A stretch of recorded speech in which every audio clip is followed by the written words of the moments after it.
conectados en este momento y quiero agradecerles minutos de hasta arreglar las cosas técnicas.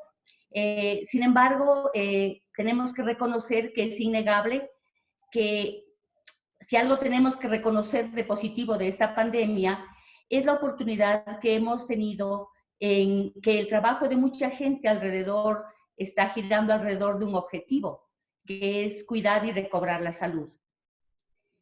Y en todas partes del mundo, trabajadores de la salud, médicos, científicos, esta meta. Y más aún, gracias a la tecnología, nos podemos comunicar sin importar en dónde estamos viviendo o trabajando. Como esta tarde, por ejemplo, en donde muchos colegas se han comunicado de los Estados Unidos, de Centroamérica, específicamente de Honduras, y de Sudamérica, de Colombia y Ecuador. De tal manera que cualquier conocimiento que querramos compartir, cualquier descubrimiento que permita vencer a este enemigo invisible, podrá beneficiar a todos, aunque estén en los confines más lejanos de la Tierra. Para el Hospital Metropolitano de Quito y para el Servicio de Cirugía, es un honor contar en esta tarde con la presencia del doctor Miguel Sierra Hoffman, al que agradecemos por haber aceptado la invitación. Y antes de presentarlo, el director del Hospital Metropolitano, doctor Raúl Hervis Simón. Sí, buenas noches, un especial saludo al doctor Miguel Sierra Hoffman. Muchas gracias, Miguel, por aceptar esta invitación y compartir tus experiencias y tus conocimientos, que sin duda van a ayudar mucho. Estamos en este momento casi 200 participantes de SIC están asistiendo a esta conferencia, lo cual va a ser de enorme utilidad. Estamos ávidos. El Hospital Metropolitano está orgulloso de tener a un distinguido invitado y muchas gracias, Ana María, que con tus gestiones como jefa del servicio de cirugía general, y este es un tema que involucra a todos. El doctor Sierra es un médico internista, infectólogo, ¿no? Con un currículum que lo pude apreciar muy sólido, muy vasto, lo cual ha entusiasmado a los participantes, a los asistentes a este webinar. Y muchísimas gracias, bienvenidos a los 200 colegas, vi que inclusive hay por ahí gente de Colombia, en fin, lo cual me alegra enormemente. Así es que queda en manos del doctor Sierra Hoffman. Y Ana María, no sé si tú vas a hacer algún dato inicial de nuestro distinguido invitado y proceder a recibir toda la información que podamos. Muchas gracias. Gracias, doctor Hervis. Voy a resumir lo más relevante de la admirable trayectoria del doctor Sierra Hoffman. Es diplomado del American Board de Medicina Interna, diplomado del American Board de Infectología, diplomado del American Board de Neumología, diplomado del American Board de Cuidados Intensivos, profesor asociado de Infectología de Baylor Scott and White, director del Departamento de Investigación, Colegio de Medicina de la Universidad de Texas A&M, director del Servicio de Infectología en Citizen Medical Center and Digital Healthcare System, Victoria, Texas, autor del proyecto de investigación con la colaboración de la Universidad de Texas A&M en el manejo de pacientes COVID-19. La modalidad de esta charla va a tener dos partes. La primera parte, que durará alrededor de unos 20-25 minutos, el doctor quiere,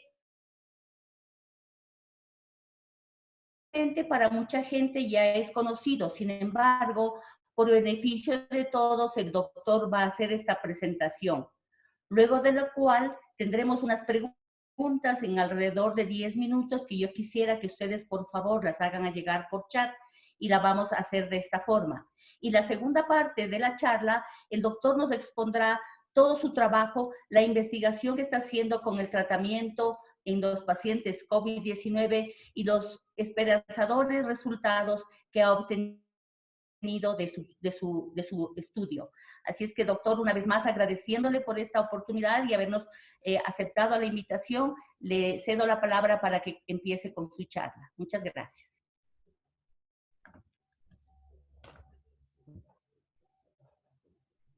Retírese, por favor, no le estamos escuchando, quítele el micrófono.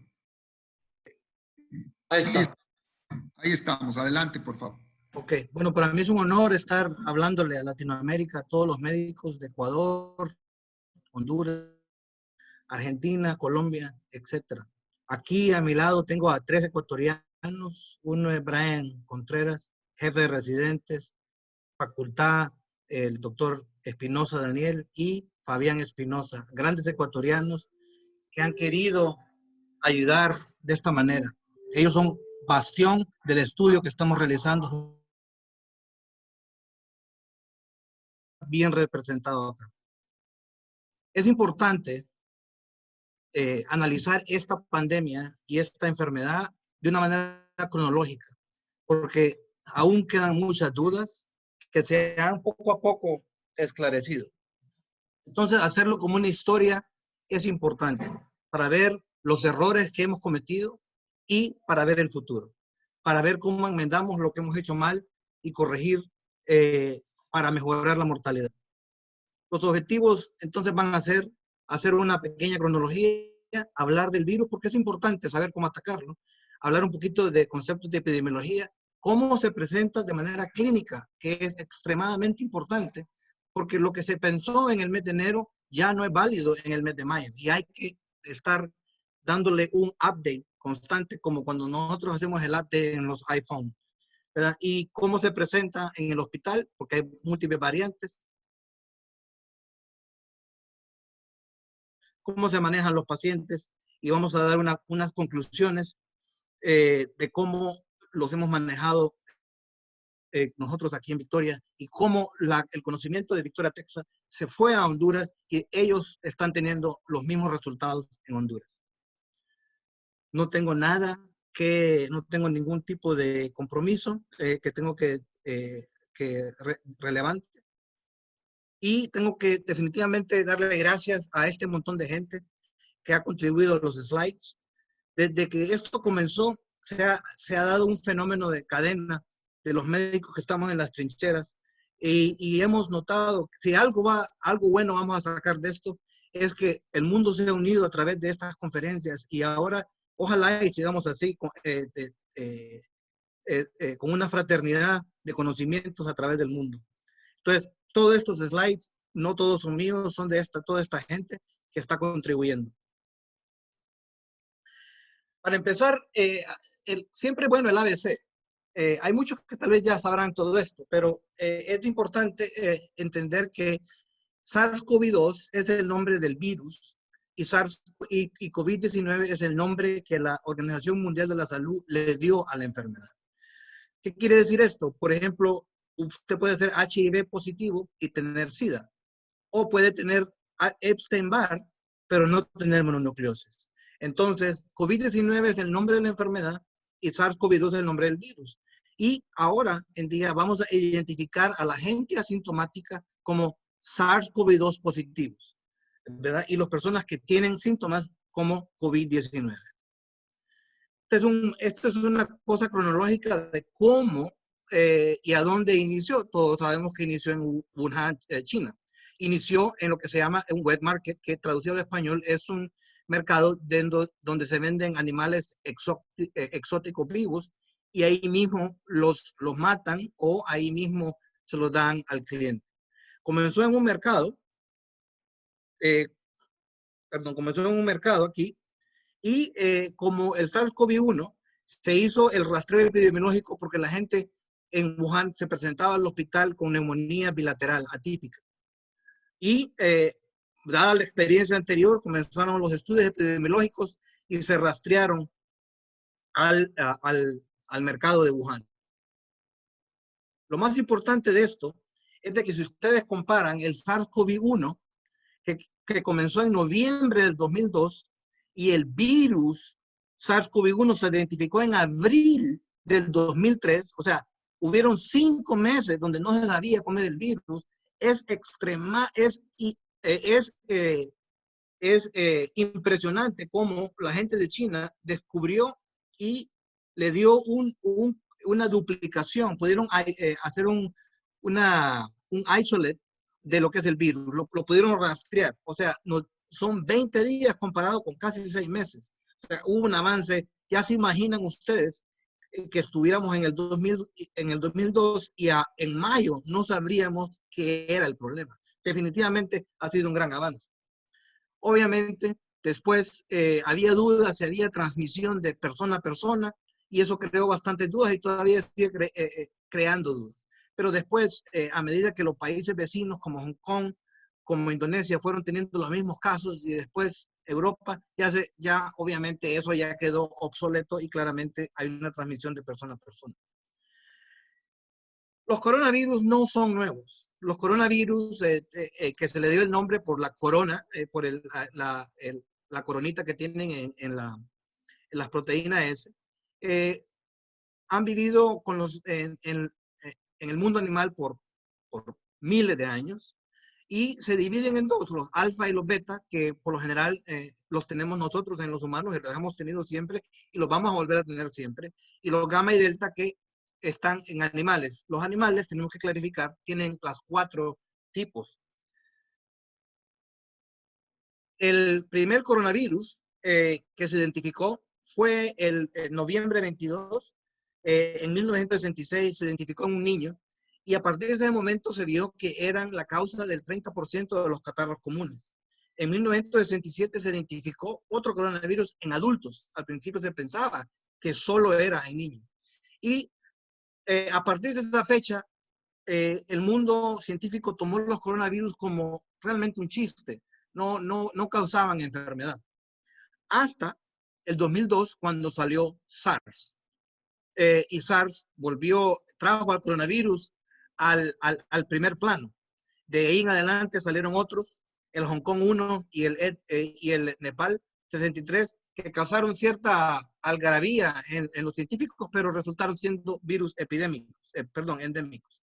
Ahora, ¿qué quiero decir yo con endémico y epidémico? Porque una pregunta que se hace ahorita es, ¿se convertirá el SARS-CoV-2 en un virus endémico o será epidémico? Por ejemplo, entonces podemos ver aquí que estos virus, los verdes, son virus endémicos, los vamos a tener en nuestra práctica.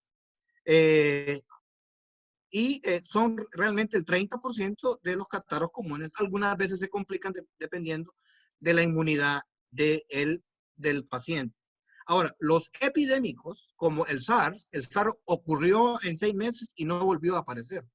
El MERS, que el nombre viene de Middle East o Oriente Medio, porque se identificó en el Oriente Medio, es un virus epidémico que tiene brotes epidémicos todavía al día de hoy, pero no tiene la misma transmisibilidad que tiene el SARS-CoV-2. Es algo único.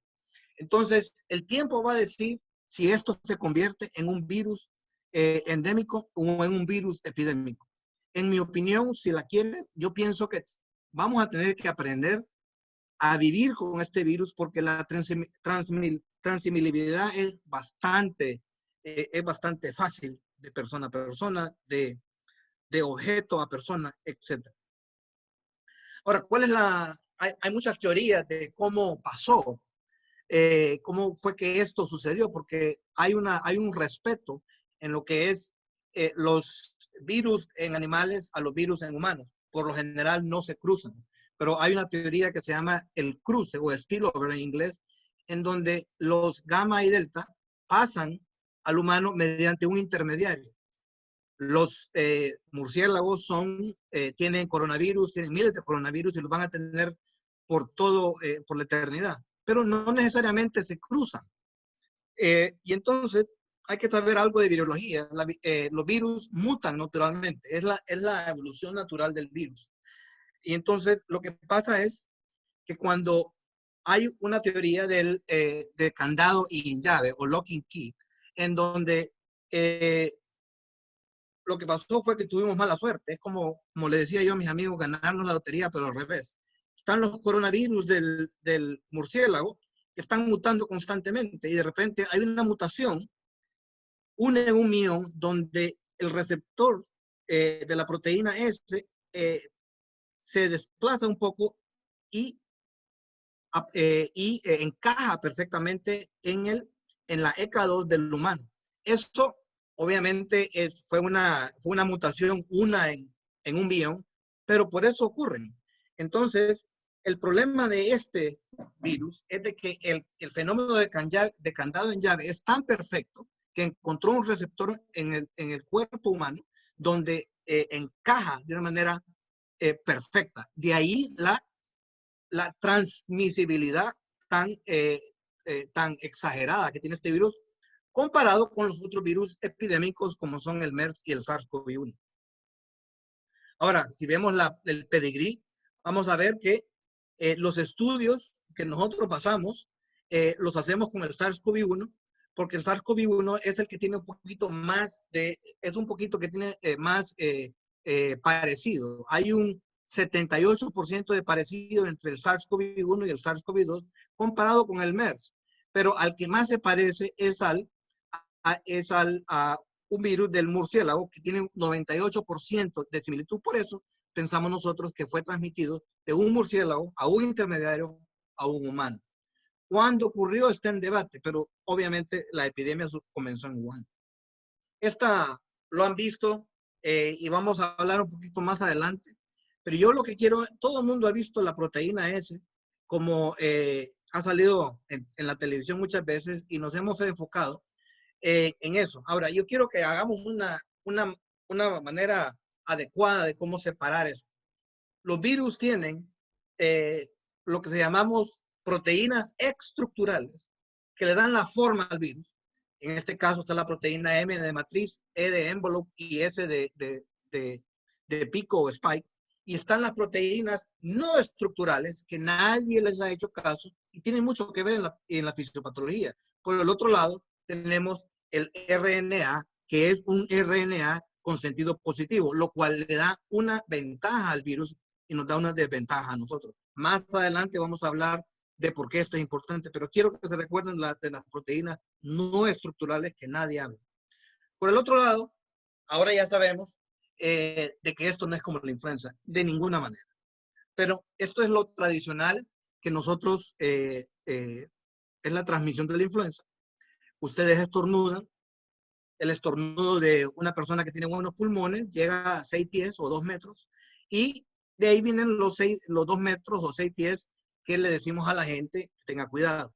Ahora, la influenza no se transmite por fomitas, la influenza no se transmite por burbujas que flotan en el aire. O sea que hay que eliminar ese concepto de que es como la influenza. Ni siquiera la parte clínica es como la influenza. Ahora, el factor R0 o R0 es el factor epidemiológico que ha salido en la televisión. Nadie habla de las variables con las que se consigue la fórmula o de la cual se hace la ecuación. Y el ritmo de contacto no es lo mismo estar en Nueva York a estar en Victoria, Texas, a estar en Tegucigalpa, Honduras, a estar en Quito, porque el R0 va a depender entonces de qué tan distante vive la población. Ya ven ustedes que las grandes urbes están siendo más afectadas porque hay más contacto a diario entre persona a persona.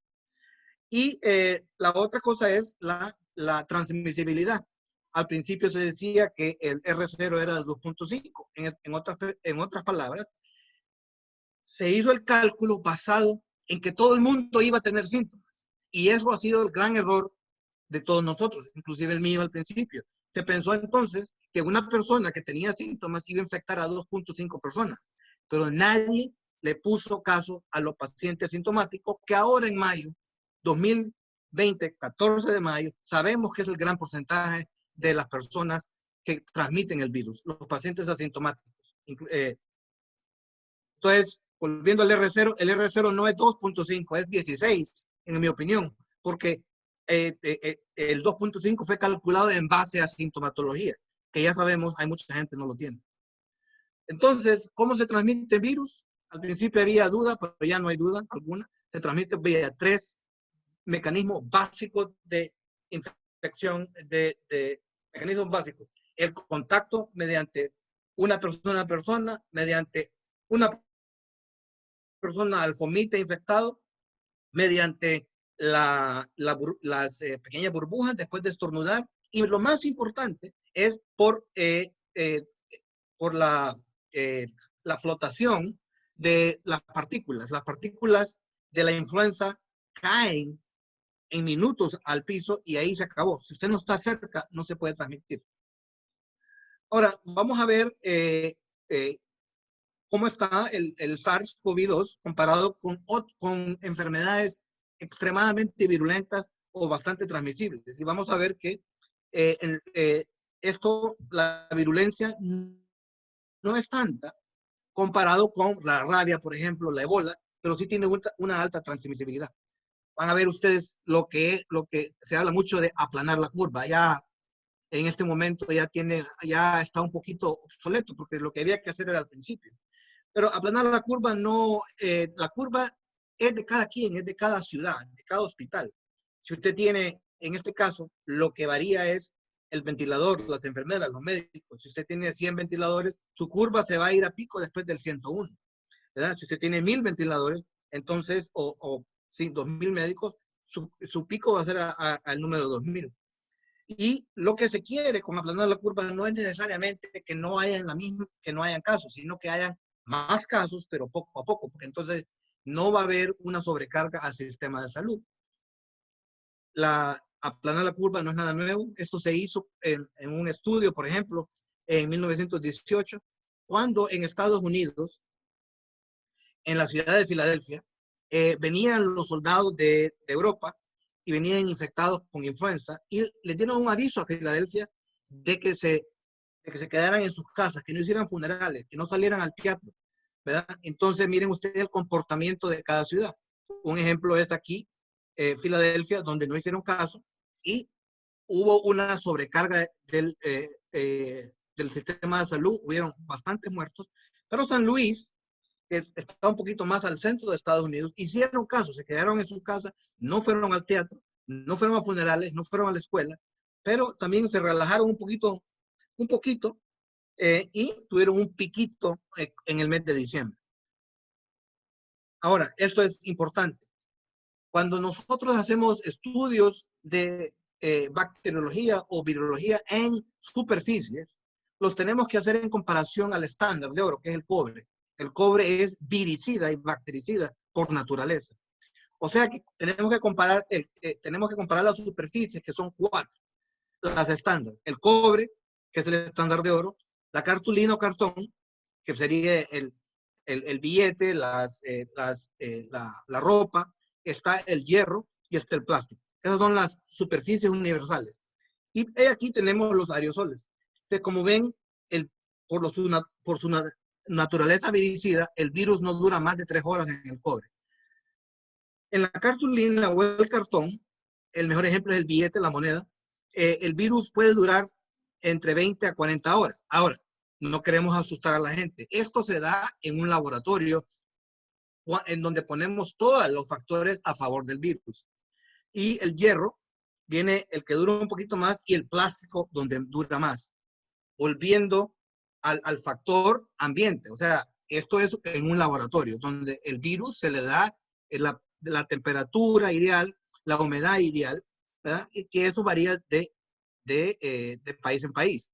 Ahora, esto no sería nada nuevo, porque la mayoría de los virus son así, pero lo importante es de que el virus duró aproximadamente 3 horas. 3 horas en el aire. ¿Qué quiere decir eso? Pongámoslo de una manera clínica, que si usted está en un cuarto, en un baño, y usted se sale de ese baño y usted tiene SARS-CoV-2, y llega una persona 1 hora después al cuarto, al baño, a donde sea, esa persona se puede infectar sin tener nadie ahí. Esa es la parte clínica que hay que aplicarlo. De ahí, entonces, que nosotros tenemos que tener mucho cuidado en ese sentido con el aerosol, con el aire, porque nos podemos infectar sin tocar nada. Vamos a ver este estudio que fue en China, donde hay 13 pacientes. Los 13 son de la misma familia, pero uno estuvo grave, perdón, no, los 13, uno estuvo en el hospital grave y los demás se fueron a la casa. Los 3 estaban positivos, pero no estaban tan mal. Y entonces se hizo un sampleo, un rastreo de todas las superficies, el teléfono, la cama, el piso, el aire. Y ven ustedes acá de que, ¿verdad? En el pasillo había, después de horas, todavía el virus persistía, ¿verdad? Y donde el paciente se agarra la manoleta de la cama es donde claramente hay más virus. El teléfono, que es, todo mundo, no podemos estar sin teléfono ahora en día, es la número 1 causa de fomite de infección en Nueva York entre médicos, ¿verdad? Porque intubaban y tenían todo bien, pero después se llegan a hablar por teléfono. Entonces hay que tener cuidado con eso. La otra cosa es que esto no solo se presenta con problemas respiratorios. Entre más joven es el paciente, más síntomas gastrointestinales va a tener o sencillamente no va a tener síntomas. Vemos un estudio acá de 40 personas de 40 empleados de salud que se enfermaron en China, y donde más se enfermaron fue donde no había SARS-CoV-2, porque obviamente estaban en la sala dedicada al COVID-19. Donde se infectaron fue donde había la gente en la sala general, donde la gente tenía diarrea y como no se sabía en ese tiempo.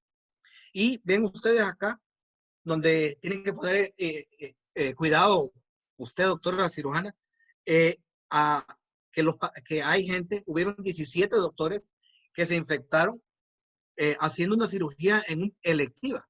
Pacientes de oncología que iban a hacer su quimioterapia que traían el virus. O sea que, y eso se ha duplicado en Honduras, se ha duplicado aquí en Estados Unidos localmente, donde médicos se infectan y ni siquiera saben que tienen y después comienzan con los síntomas. O sea que, ¿cuál es el mensaje? Todo el mundo tiene que ser sospechoso de tener el virus.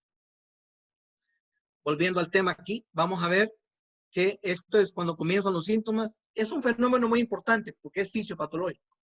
A medida que los síntomas comienzan, la carga viral baja, contrario a cualquier infección virológica, una encefalitis por herpes, una meningitis o una encefalitis por rabia. El virus va en crecimiento, no va en decreciendo. Eso nos va a dar a entender la fisiopatología, ¿verdad? Que es muy importante entender que a medida que la gente va poniendo síntomas, la carga viral va bajando. Estos son 9 miembros de una familia. Y hay una cosa que les quiero decir desde ahorita, es todo el mundo se comporta de una manera distinta. Serológica, síntomas, asintomáticos. Tienen ustedes acá el paciente número 1. Este es el día que se hacen una seroconversión. La IgM sale positiva. Miren ustedes aquí, la línea amarilla es el tracto respiratorio bajo. La línea es el tracto respiratorio alto y el tracto gastrointestinal. Y van a ver ustedes aquí, a través de los 9 personas, que todo el mundo tiene diferentes síntomas. Y hay gente que no tiene síntomas. Y unos hacen la seroconversión temprano, que son los asintomáticos, y los otros lo hacen la seroconversión un poquito más lenta.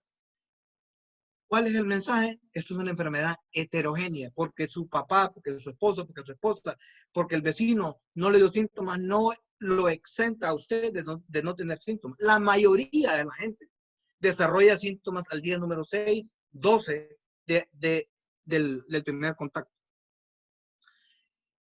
La PCR no es perfecta, ¿ok? Y la PCR, no sé si alguien se ha hecho la PCR, pero realmente, la PCR se tiene que meter el hisopado, es un hisopado largo. Si lo hacen rápido, les va a dar negativo falsamente. Yo me he hecho la prueba casi 8 veces, es una tortura, pero hay que hacerse. Y si se hace mal, si se hace rápido, si no se hace con la buena técnica, va a fallar. Lo bueno es que ahora se están desarrollando las pruebas rápidas que con la azúcar, con la glucosa, ahí mismo le dice si está IgM positiva. Eso, la sensitividad y la especificidad va a variar de laboratorio en laboratorio. Aquí, cuando tenemos una IgM positiva y no tenemos una PCR positiva, porque no todo el mundo deja que le metan ese hisopo, nosotros tratamos. Hay veces que la carga viral es alta, el paciente sale positivo rápido.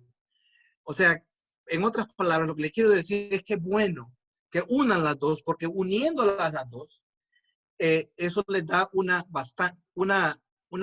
sensitividad, si las unen, de un 98%. Volviendo, la PCR no es perfecta, ¿ok? Y hay que saberla, hay que saber de dónde agarrarlo. En los niños, si el niño tiene diarrea, hágala en las heces. Esto es en Wuhan, cuando no existía el PCR, había gente que salía negativa, pero el TAC del pecho, el CT scan del pecho, salía positivo.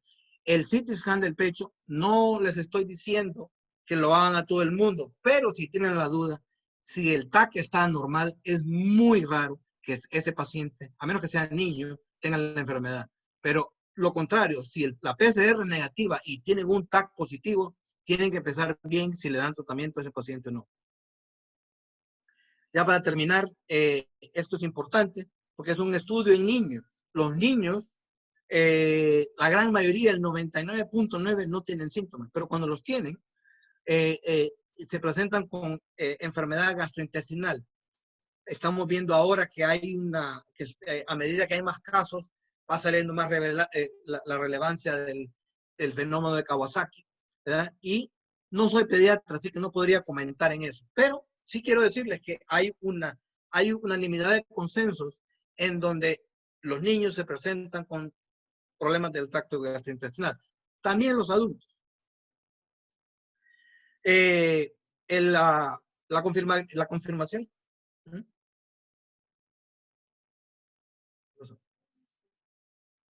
No, está bueno. La confirmación diagnóstica es, como les digo yo, es con la PCR. Ahora, pero ustedes tienen que entender que lo tienen que hacer alto. Si ustedes lo hacen rapidito, o sea, la sensibilidad les va a bajar. Y ahora, y no sé si alguien se ha hecho el examen, pero yo me lo he hecho 8 veces y es bastante doloroso, pero es lo que se necesita. Por eso yo le tengo duda a la PCR cuando lo hacen muy rápido y sale negativa, porque me parece que no lo han hecho bien. Y claro, es bueno combinarlo con las pruebas rápidas que pienso yo que ya están en la mayoría de los países. Miren ¿en dónde está eso de la evidencia de los pacientes sintomáticos? Miren ustedes el caso número 1. El paciente número 1 fue el paciente que le dio la enfermedad a todo el mundo. Al paciente 2, 3, 4, 5 y 6. Y miren ustedes que todo el mundo se comportó distinto. El paciente 1 nunca tuvo síntomas. Se hizo el PCR aquí, salió negativo, y aquí le volvieron a hacer el PCR acá y salió positivo. Y miren el paciente número 2, la línea amarilla es cuando desarrollan síntomas, ¿verdad? Y miren ustedes que hay esto se puede duplicar. Ya se imaginan ustedes que esto haya sucedido en múltiples ocasiones, en múltiples países. Miren ustedes el famoso caso de Alemania, cómo Alemania debutó. Alemania debutó porque imagínense ustedes que vino un empresario de China. Ahora ya no se hace eso, ahora se hace Zoom. Pero en esos entonces se hacía en enero, se hacía las visitas comunes y corrientes y atendió varias sesiones en Alemania y en Francia. Y ese paciente que no tuvo síntomas cuando estaba ahí, infectó al resto de la gente. O sea, volviendo al punto de que hay que dudar de todo el mundo y hay que dudar de ustedes mismos. Ustedes pueden tener el virus y no darse cuenta. Ahora, la gente dice, ¿y cuándo es que nosotros vamos a decir que un paciente está curado? Bueno, de la enfermedad de COVID-19, cuando ya no tenga síntomas, si es que tuvo síntomas. Pero la pregunta que realmente se debe de hacer es, ¿cuándo es que ese paciente que sobrevivió, ya sea asintomático o sintomático, pero sobrevivió, cuándo es que ese paciente ya no puede contaminar a nadie? ¿ok? Y yo tengo pacientes que al día número 7 ya no tienen el virus con el PCR, pero hay pacientes que tienen hasta 45 días. Y yo estoy en contacto con mis colegas de Honduras y ellos están pasando por lo mismo. Aquí tenemos pacientes que están 45, hubo un paciente que estuvo 60 días en la unidad de cuidado intensivo y nunca se pudo negativizar. O sea, que está por verse cuándo es realmente que se le debe recomendar a alguien que ya está negativo y puede reintegrarse a la sociedad sin cuarentena. Lo más recomendable no es decirle 14 días, como lo hacemos en la mayoría de las enfermedades. Esta enfermedad es distinta. Lo más recomendable es hacerle el examen de PCR 2 veces con 24 horas de separado. Y ahí, si está negativo, yo creo que hay bastante confianza que ese paciente que sobrevivió no va a seguir transmitiendo la enfermedad. Vamos a pasar a la parte clínica y vamos a ver ustedes, van a ver ustedes acá que el día número 7, 8 y 9 son fundamentales, ¿ok? Porque si ustedes recuerdan, en febrero había cuando empezó en Italia, la gente se moría en las calles, ¿ok? Y la gente le decía, por recomendación de algunas sociedades médicas, quédense en su casa y venga cuando le empieza a faltar el aire, ¿verdad? Ya nadie hace esa recomendación, pero lo que pasaba era que el declive del paciente, cuando comenzaban los síntomas y comenzaba la disnea, era extremado, ¿verdad? Y vamos a ver aquí este paciente, que fue el primer paciente de Estados Unidos. El paciente vino, oigan bien, de Wuhan, China, ¿ok? Vino, se bajó del avión y fue a trabajar, tenía 35 años, fue a trabajar con calentura, ¿ok? Y al día número 11 oyó en las noticias de que había un virus en Wuhan, China, y fue entonces a donde el médico, sin máscara, nadie le ponía atención. Ya saben ustedes la historia de Seattle. Ahora, esto es muy importante, porque antes, esto es una slide vieja, pero la tengo ahí como ejemplo de cómo cambia eso. La gente asintomática antes pensábamos que era el 1% en enero, en febrero era el 2%, en marzo era el 10%, en abril el 30-20%. Ahora ya sabemos con las pruebas rápidas que hay miles de gentes ahí que están con la IgM, IgE positiva y no tienen síntomas. O sea que ahora esto está obsoleto. La gente asintomática es la gran mayoría. Ahora, de los sintomáticos, definitivamente que eso sigue siendo cierto, el 80% va a tener síntomas leves. Algunos se van a complicar algo más y va a haber un 5%, que se va a complicar, ¿verdad? Va a haber un 5% que se va a complicar. El problema es que esto es como una ruleta rusa. No se sabe quién es el que se va a complicar, ¿verdad? ¿Cuáles son los síntomas más frecuentes? En mi experiencia, es la tos seca, ¿ok? Que difiere de la experiencia de los de China y otros colegas míos en Honduras han dicho que es la tos, otros dicen que es la fiebre, pero el malestar general, yo no he visto ningún paciente que en el hospital que no esté mal, en un mal estado general.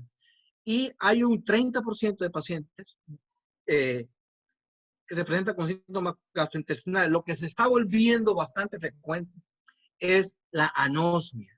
Gente que de repente se le va el olfato por 2-3 días. O la disgusia, no comen y no sienten el sabor a la comida. Esto ya se está volviendo, de esos pacientes estoy viendo bastantes, ¿ok? Y es una manera mía de ver gente sintomática que cree que no tiene nada. Una doctora aquí, el único síntoma que tuvo fue, se le apagó la nariz por 2 días, se fue a testear y salió positivo, pero nunca tuvo síntomas más que eso. Entonces, esta es la slide de mayo. Los pacientes asintomáticos definitivamente son la gran mayoría. El 80% de los sintomáticos son leves, hay uno moderado y el severo son el 6% de los que tienen síntomas.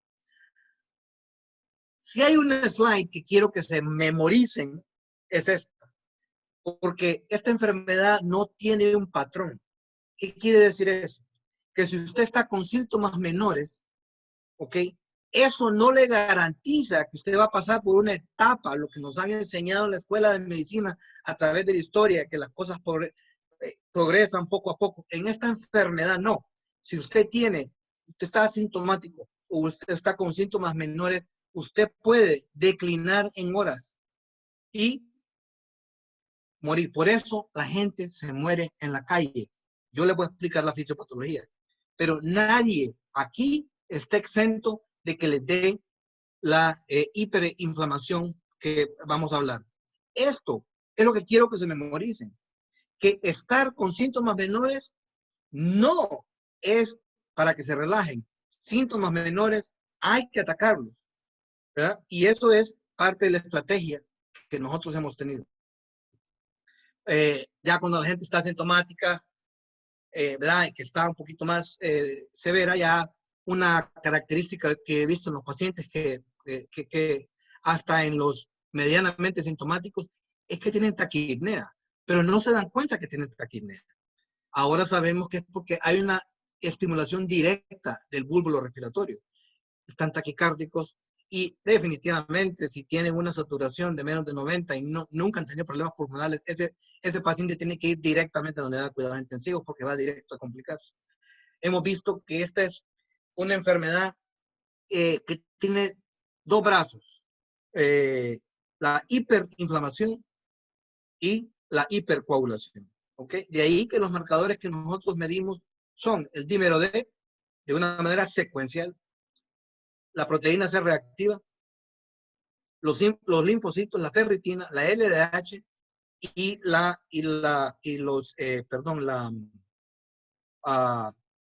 me voy a acordar más adelante, el fibrinógeno. ¿Ok? Porque eso les da una verdadera idea de cómo la enfermedad va progresando o mejorando. ¿Ok? Un marcador de que todos comenzamos, la mayoría de la gente sintomática, no les puedo decir que un 100%, pero con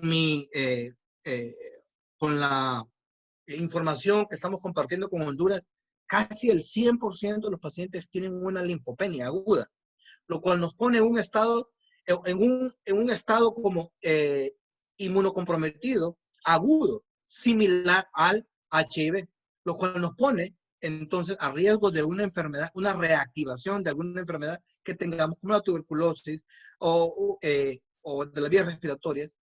Y miren ustedes que tener una linfopenia es diagnóstica y tener leucocitosis es un signo ominoso. Pueden ustedes aquí los que vivieron, les dio leucocitosis y los que sobrevivieron no. Por eso no hay que ser elegante en esto. Cuando ustedes miren leucocitosis, eso quiere decir una coinfección bacteriana y tienen que iniciar esos antibióticos sin mucha academia. Hay que tirarle con todo. Los laboratorios, vamos a ver que es una cosa única.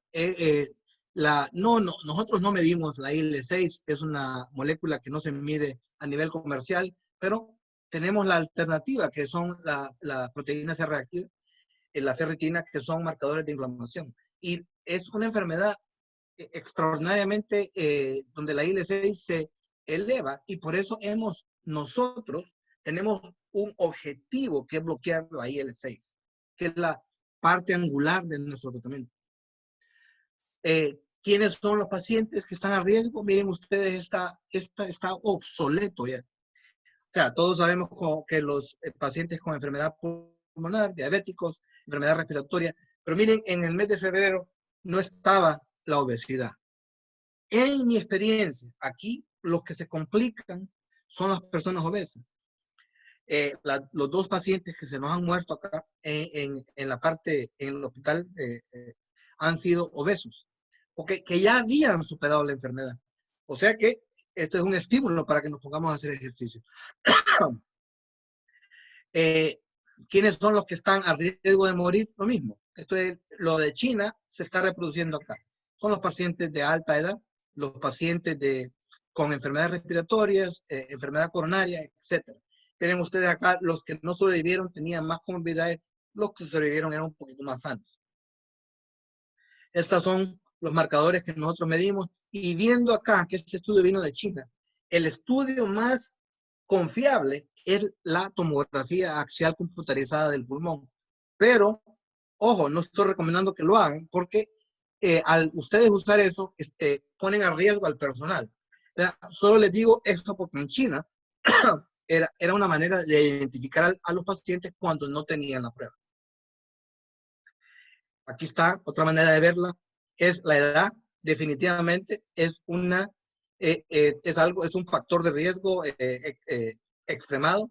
Pero otra cosa que quiero que miren es que nadie esté exento de morir en esto. ¿Okay? Desde el más joven hasta el más viejo. ¿Ok?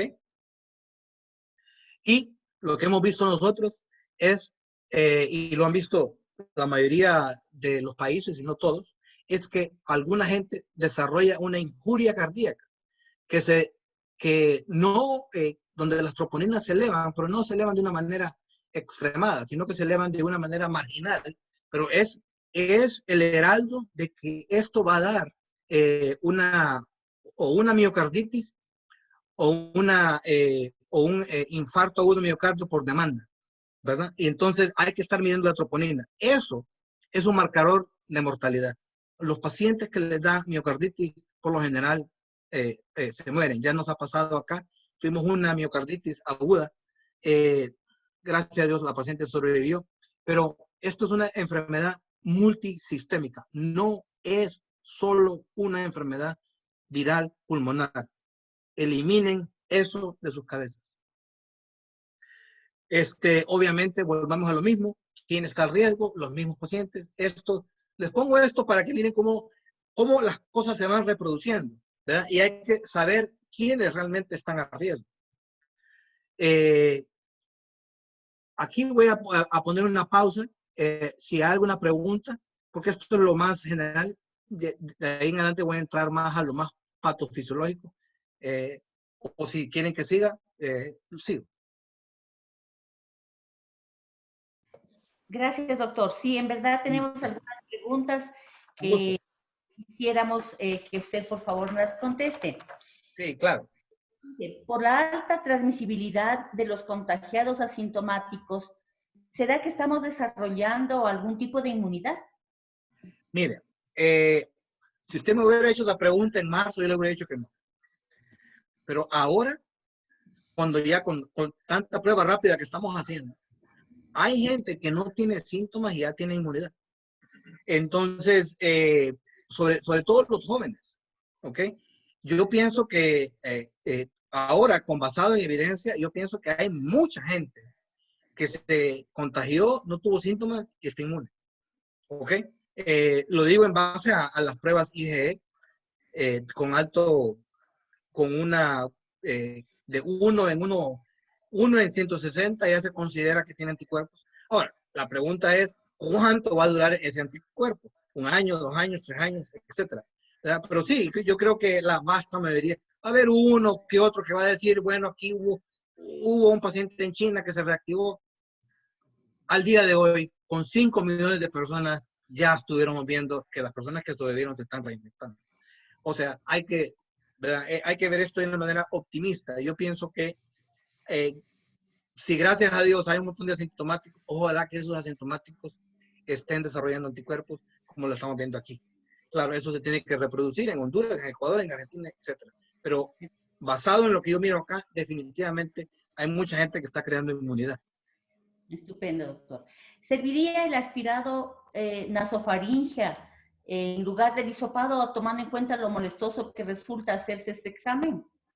No, mire, yo quiero que miren esto, porque el hisopado es casi una biopsia de la pituitaria, haciéndolo bien, porque ahí se concentra.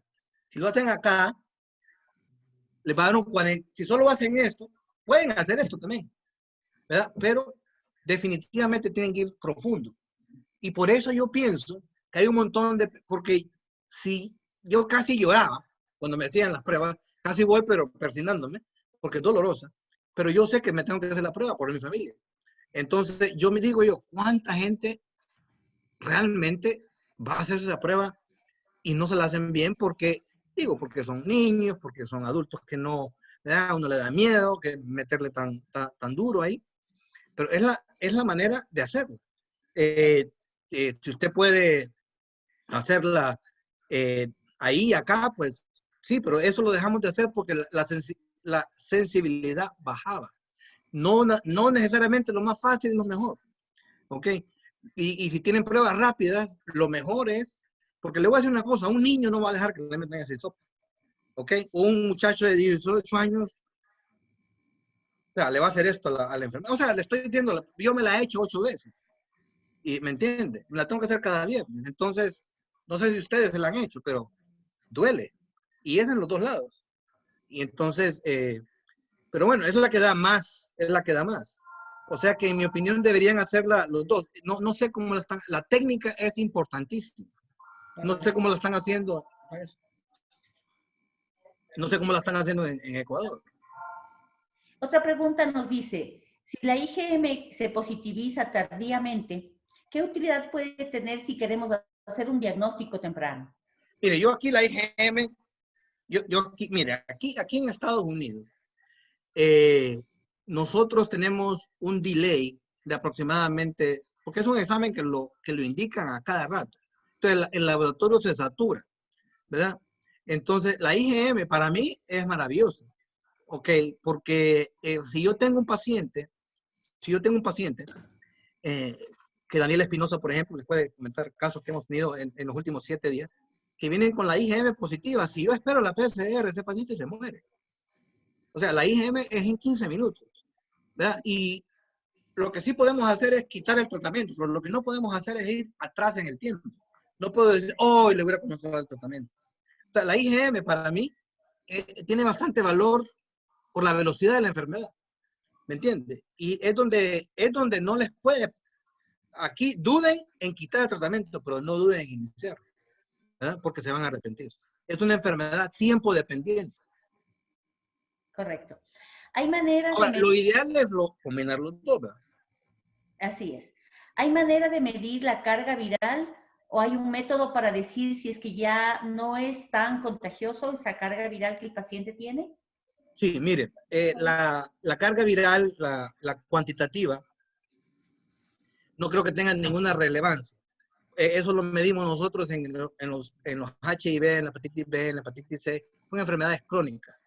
Esta enfermedad tiende a desaparecer. Lo que pasa es que va a depender del paciente al paciente y no necesariamente el paciente tiene que estar enfermo. Hay pacientes asintomáticos que se les... Le voy a poner un ejemplo. Una señora, unas enfermeras que vinieron de Luisiana en febrero, porque había un brote en Luisiana. Entonces las obligaron a hacerse el examen. Las 4 estaban asintomáticas, pero una salió positiva. Porque esa enfermera trabajaba con una doctora, entonces le hicieron el examen a la doctora, que es ginecóloga. A la sorpresa, la doctora salió positiva. Bueno, se va a la casa. Esto es a principios de marzo, mediados de marzo. El 17 de abril todavía seguía positiva la pobre doctora, sin síntomas, ¿verdad? Entonces, y hay pacientes que a los 7 días después de la enfermedad ya no tienen nada, nada en lo que se refiere a positivo o negativo. Y hay pacientes que salen negativos y en el segundo examen salen positivos. ¿Qué quiere decir? Que no le hicieron la prueba bien, ¿verdad? O sea que para confiabilidad de la población, es mejor hacerle 2 pruebas positivas. No creo, yo les voy a explicar por qué tenga alguna relevancia determinar la carga viral. Porque la carga viral va para abajo a medida que los síntomas progresan. Yo creo que eso es algo universal, hay un consenso en eso. Ya, doctor. Le estábamos escuchando que usted se ha hecho algunas pruebas.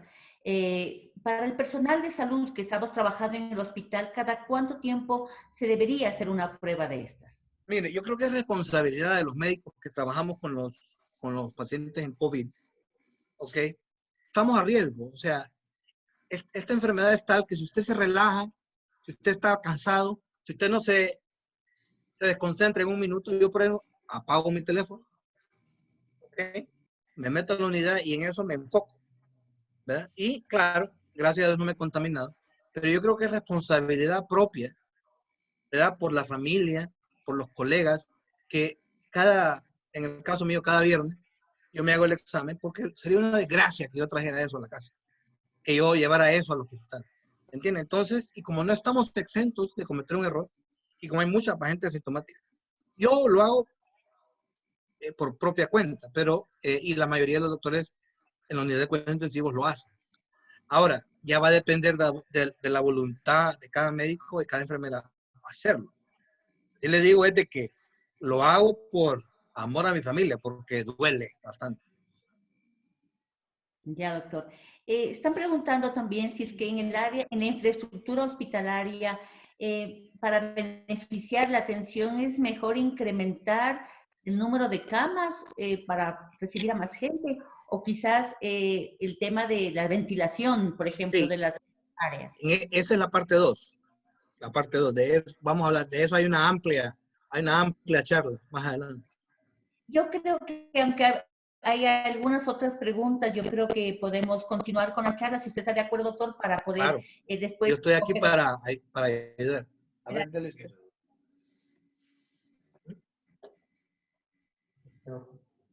Uh-huh. ¿Ya? Adelante, doctor. ¿Pueden ver? Sí, Ok. abra su presentación. A ver. Abra Dígale, la aquí presentación. está mi compañero ecuatoriano. Perdón, no le escucho. ¿Qué dijo? Muévale en compartir pantalla, le damos un tic y entra con su presentación. Claro que sí. Este muchacho es ecuatoriano, es el presidente. Un gusto Un saludo muy saludarte. grande. Gracias al Hospital Metropolitano, a la doctora Cisneros, al doctor Espinosa, al doctor Sierra Hoffman, por esta oportunidad de estar aquí presente. Para mí como ecuatoriano es un orgullo poder hablar con otros colegas en todo el Ecuador. Ok. Acá no es.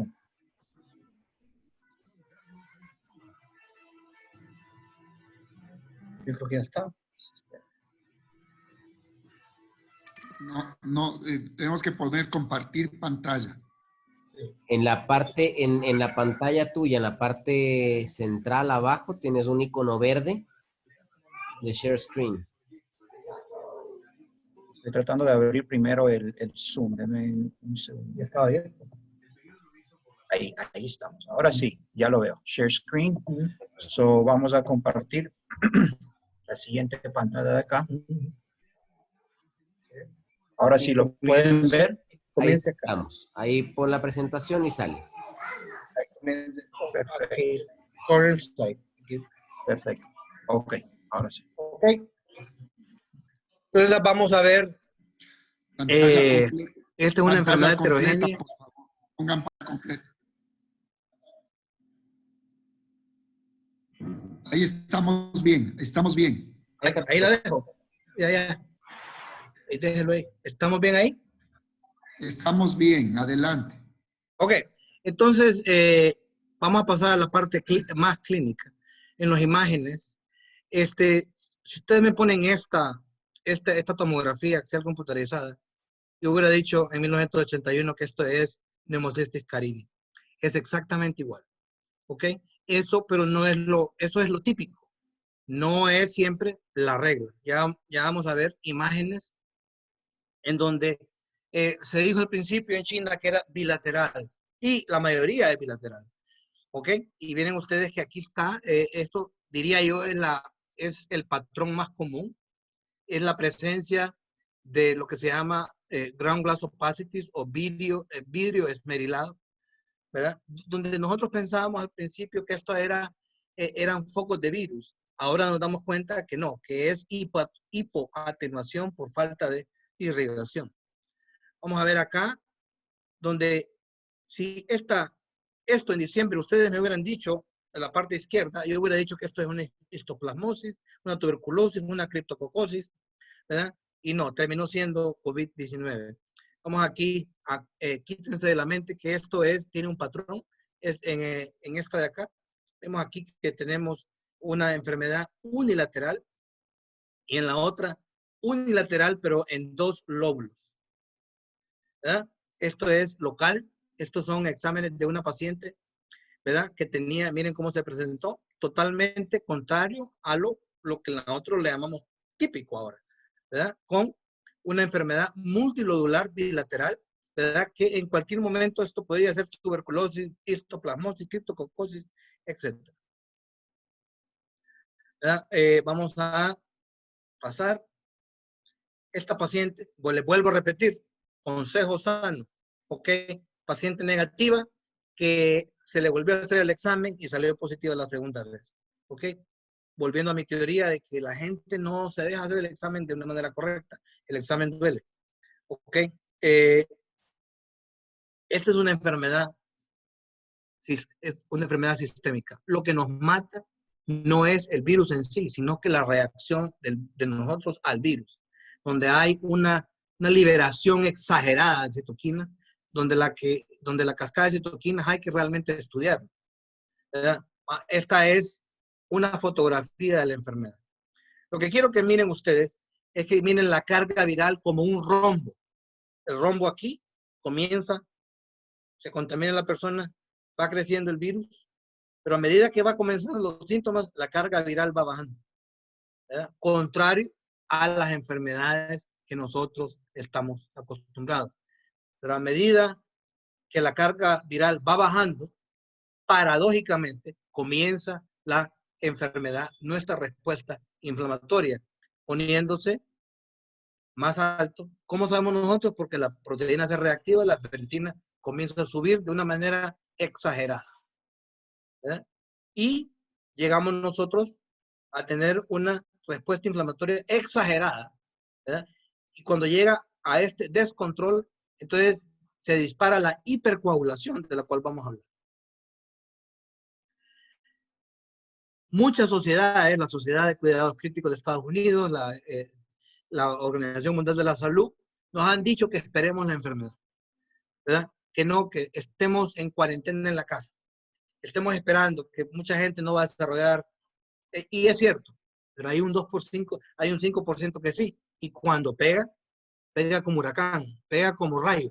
Entonces, por eso la gente se muere en la calle. ¿Ok? Miren ustedes, la enfermedad natural aquí la tienen, periodo de incubación. ¿Ya? Hay una viremia o una virosis, y después lo que lo vuelve severo es una hiperinflamación que, para que lo entiendan fácilmente, es como tener una anafilaxis, ¿verdad? Y por eso la gente comienza con tos, no puede parar y no llega al hospital. Aquí tenemos lo que normalmente debería de suceder, ¿verdad? En cualquier paciente que sobreviva. Tenemos el día que se contamina, el día número 7 comienzan los síntomas, y más o menos al día número 14, ¿ok? Es que comienzan a producir la IgM. Por eso yo pienso que la IgM, por ser una prueba de 15 minutos, si está positiva, es de mucha ayuda. Y la IgE es de ayuda para saber quién tiene inmunidad o quién tuvo la enfermedad. Ahora, si ustedes combinan las pruebas, o sea, las unen como si fuera una sola, obviamente les va a dar una sensitividad del 98%. Vamos a ver la cascada de citoquinas. Ok, nosotros tenemos, me voy a ir despacio, ¿verdad? Porque esto es un poquito complejo, pero aquí tenemos dos tipos de moléculas. Las moléculas de daño, donde el cuerpo identifica una molécula de daño. Un ejemplo común y corriente es los cristales de gota.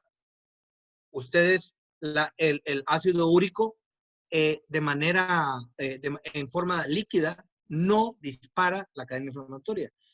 El problema es cuando esa molécula de ácido úrico pasa del estado líquido al estado cristalino.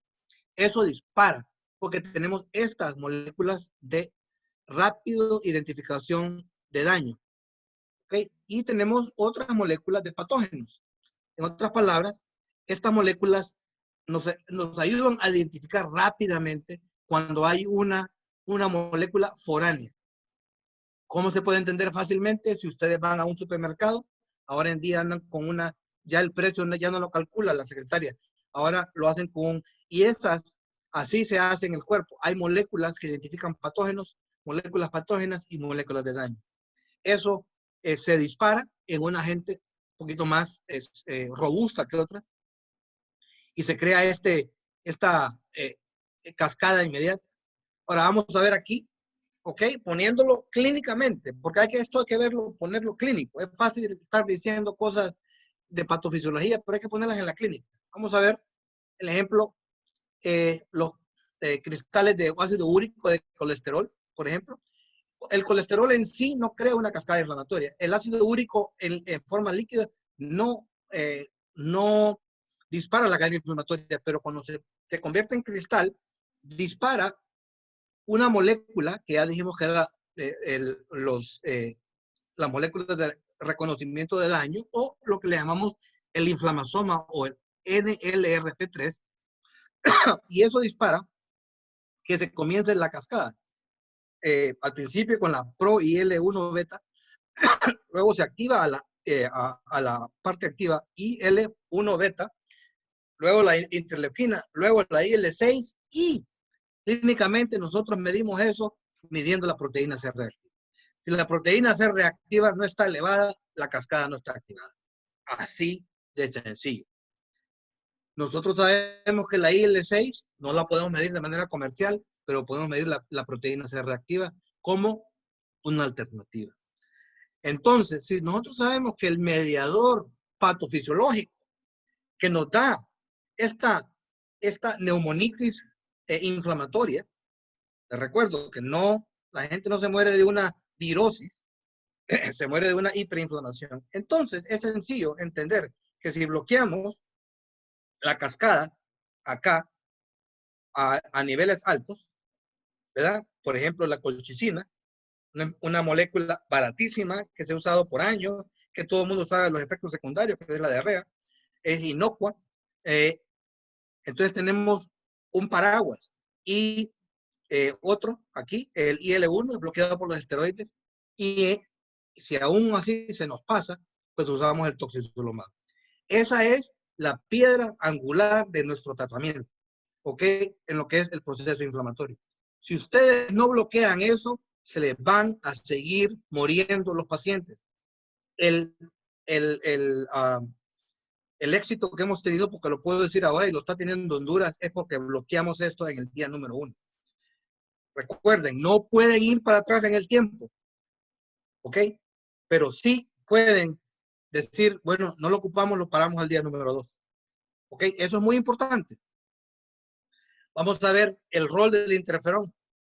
El interferón viene de la palabra interferir, porque el interferón es una molécula innata que tenemos nosotros, ¿verdad? Vemos, esto es en la respuesta natural de la influenza, que es un ARN negativo. Hay una respuesta temprana, ustedes tienen fiebre, y esa fiebre lo ayuda, por eso nosotros recomendamos que no bloqueen la fiebre, ¿verdad? Y entonces la enfermedad pasa como una enfermedad poco muy corriente, pero con síntomas, y se va. Y aquí tenemos el otro, donde no hay como en los niños, ¿verdad? Donde no hay un disparo tan robusto del interferón, y tienen una enfermedad, pues, como muy corriente. El problema del SARS es que como es un RNA positivo, le hace un arresto a los ribosomas y por 2 días hace una respuesta retrasada. ¿Qué quiero decir con eso? Vamos a ver acá, tenemos 2 tipos de ratas. A la rata que se le bloqueó la genética del interferón y la rata común y corriente. Se les inyecta SARS-CoV y miren las ratas donde se bloquea el interferón, donde no disparan, no pueden disparar la cadena inflamatoria, todas sobreviven. Las ratas que pasan por la enfermedad natural, el 80% mueren. Pero miren una cosa perfecta. Es al día número 6, 7 y 8 donde esa cadena inflamatoria se dispara y mata a la rata. ¿Verdad? Vamos a ver aquí, donde se inyecta interferón como control, quizás, y vemos el SARS-CoV cuando se inyecta, miren que no disparan el interferón. ¿verdad? Y tenemos acá cuando se inyecta un RNA negativo como el bunyavirus y desarrolla el interferón. ¿Qué significa esto clínicamente? Clínicamente lo que significa es esto. ¿Ok? Ya vamos a la parte clínica. Es de que, ¿verdad? Aquí, en esta fase, el virus arresta nuestros ribosomas y las proteínas no estructurales, que yo dije que iba a hablar de ellas, ¿verdad? Hacen que nosotros no tengamos síntomas. Y después se crea un fenómeno de catapulta donde el interferón se dispara de una manera exagerada. Y eso crea la cascada inflamatoria. Entonces,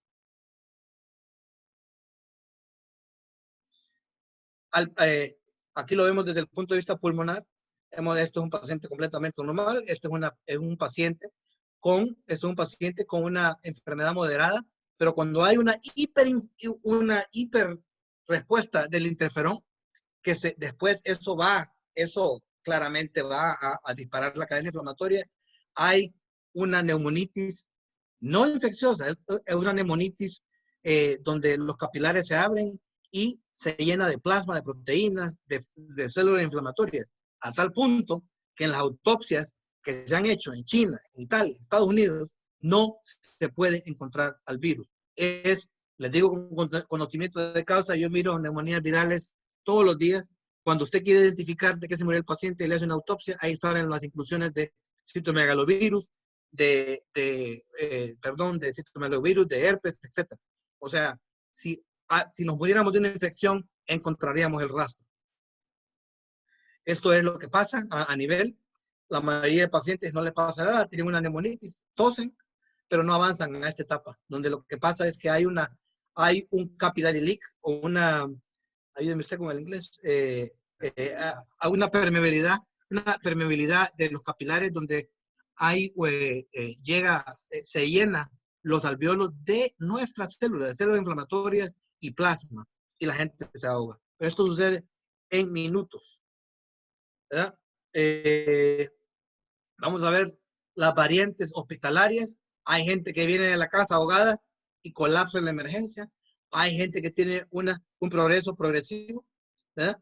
Y hay gente que sencillamente rebota y le va mejor, ¿verdad? En lo que se refiere a la hipoxemia que ustedes miran, tiene dos brazos. La hipoxemia porque se inundan los alvéolos por células inflamatorias y plasma, y la microtrombosis, que ahora sabemos nosotros que tenemos que tener un brazo de anticoagulación desde el día número 1, porque los pacientes que han estado sobreviviendo se mueren un mes después de una embolia, ¿verdad? Los pacientes que se nos han muerto aquí, que han sobrevivido, los dos han muerto de una embolia fulminante.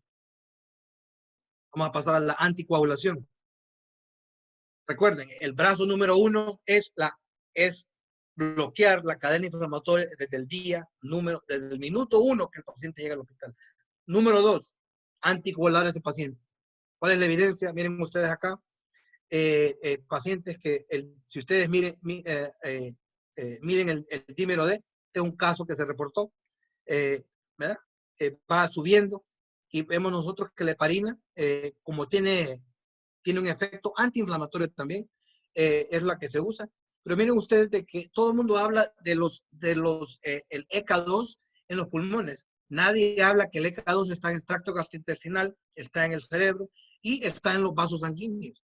Si nosotros bloqueamos y destruimos, si el virus destruye el ECA2 de los vasos sanguíneos, abajito está el factor de von Willebrand. Y eso, al quedar denudado, activa la trombina y se crea la cascada inflamatoria. Ven ustedes aquí la angiotensina. Esta es la fisiología normal del cuerpo. La angiotensina se convierte en angiotensina 1. Y nosotros aquí, la angiotensina 2, la ECA2 convierte la angiotensina 2 aquí en angiotensina 1 y 7. Esa molécula de angiotensina 1 y 7 tiene propiedades de vasodilatación y reducción de la inflamación. Entonces no es ninguna sorpresa que si el virus bloquea eso, la angiotensina se va a ir de este lado, ¿verdad? Y no se va a producir la angiotensina 1 y 2. es un metabolito, sino que va a producir, se va a dejar sin control a la angiotensina 2, produciendo vasoconstricción, capillary leak, edema pulmonar y ER10. ¿Qué les quiere decir eso? De todos los pacientes que he visto acá, ninguno me llega con shock séptico, sino que, a menos que llegue muy tarde, todos me llegan con hipertensión, contrario a lo que yo pensé que iba a suceder, ¿verdad? Por esta cascada de aquí. Entonces, si lo ponemos todos juntos, ¿verdad? Hay que ver esto, el bloqueo de la ECA2, ¿verdad? Es un bloqueo que nos da trombosis, hiperoxidación y hiperinflamación. Ya les expliqué por qué. La trombofilia, ¿verdad? Desde el momento que el paciente dispara la cadena inflamatoria, se va a disparar, comenzando la etapa viral, ¿verdad? Se va a disparar la procoagulación. Miren ustedes, esto es la enfermedad natural, ¿verdad? Y miren ustedes de que si ustedes bloquean, si ustedes anticoagulan a la paciente, el paciente no va a desarrollar coágulos, ¿verdad? Y eso se correlaciona con sobrevida, ¿verdad? Esto no es nuevo, ya esto es obsoleto, que hay que definitivamente anticoagular. Si no, el paciente le va a sobrevivir para solo ir a morir a la casa después. Esto es un estudio de pacientes jóvenes que tuvieron asintomáticos, o sea, SARS-CoV-2 positivos, que después desarrollaron una embolia cerebral, ¿verdad? Aquí les doy una referencia para que miren la fisiopatología. Ustedes la pueden ver, esto es un artículo que es gratis en la internet. Ustedes pueden verlo para que lo estudien un poquito más, ¿verdad? No se puede. Esta es la experiencia de Nueva York, porque nosotros, recuerden, en febrero, estábamos en enero era de China, en febrero de España, y Italia, Inglaterra, después ahora el referente es Nueva York, que es el que tiene la más cantidad de pacientes, ¿verdad? Y vamos a ver que hay cosas que se duplican. Paciente que es hospitalizado, ¿verdad? Tiene una probabilidad de muerte de casi el 30% si no actúan rápido. Si andan con paños tibios, un dicho hondureño, no sé si aplica a Ecuador, igual se le va a morir el paciente. El que le tiemble el pulso, que no se meta a esto. Esto es para gente que tiene que tomar decisiones en el día número 1. Si no, el paciente se les va a morir.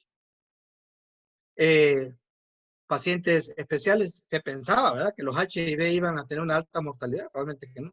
Los pacientes con cáncer definitivamente, por lógica matemática, están expuestos a una alta mortalidad comparado con los pacientes de la misma edad que no tienen cáncer.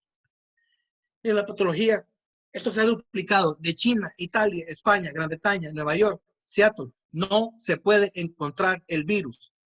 El mundo se ha ido en una carrera para encontrar y matar al virus, cuando el virus no es que nos mata. No estoy en desacuerdo que la Organización Mundial de la Salud siga buscando el antiviral perfecto, pero por mientras lo encuentren no podemos seguir muriendo. No, nuestros pacientes no se pueden seguir muriendo cuando ni siquiera encontramos al virus. Miren ustedes acá, tal vez esto es una inclusión virológica, ¿verdad? Ahora, vamos a ir un poquito más en detalle de lo que es. Esta es la clasificación de Baltimore, que es la universal. Vamos a ver aquí de que la influenza, por ejemplo, es un nRNA negativo, se tiene que duplicar al entrar al cuerpo, se tiene que duplicar y le da al cuerpo humano 2 días de ventaja. Cuando es un RNA positivo, al momento de entrar ya puede empezar a duplicarse, lo cual es importante entenderlo. Ahora, es importante entender eso porque ahorita la Organización Mundial de la Salud está tirando solidaridad. Solidaridad está viendo cuál es la molécula perfecta, cuál es el antiviral que se debe usar. Tiene 4 brazos: lopinavir, ritonavir con interferón, la hidroxicloroquina, la cloroquina, el remdesivir y las otras moléculas, ¿verdad? Y como les dije yo, ahora han salido otras moléculas ya en estudio. El toxizumab ahora es la molécula de moda en mayo, porque es la que le bloquea directamente la cascada inflamatoria. Vamos a ver cómo entra el virus y dónde viene aquí la virología, pero la virología hecha sencilla. El virus tiene un fenómeno de candado en llave perfecto. O sea, no pudimos haber tenido tanta mala suerte como esta. ¿Ok? El virus llega y miren ustedes, ese palito de al lado es uno de los elementos que estamos buscando nosotros evitar, porque el virus ocupa, no solo se ocupa la proteína S, y no solo se ocupa ese candado en llave, pero ocupa ayuda. Miren ustedes aquí cómo el virus llega y esas moléculas que están al lado, la proteína tiene que abrirse para que el virus entre. O sea que esto es para de aquí viene la transmisibilidad, porque es tan perfecto como que si hubiera sido diseñado. ¿Verdad? Entonces, de ahí la fácil transmisión, porque tiene todos los mecanismos ideales para entrar a la célula humana. Y los receptores de la ECA están ahí en el tracto respiratorio alto, bajo, etc. ¿Verdad? Ahora, miren ustedes que el virus entra, ¿verdad? Al momento de entrar, ahí mismo se comienza a duplicar, se separa. Nosotros hemos entendido las enfermedades